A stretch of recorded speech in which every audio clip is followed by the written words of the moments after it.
அம்பானி நானாகிறேன். இந்த இன்ப மகாராஜ பெற்ற புது ரோஜ எலிசபெத் ராணியின் பேத்தியே. தாயே தாயே மகளன வந்தாய், தந்தை சிந்தை நலமுற வந்தாய். நீயே லோகம் என்று ஆனாய் பெண்ணே, என்னை ஆளும் தெய்வம் நீதான் கண்ணே.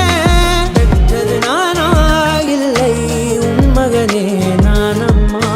தாயே தாயே மகளன வந்தாய், தந்தை சிந்தை நலமுற வந்தாய்.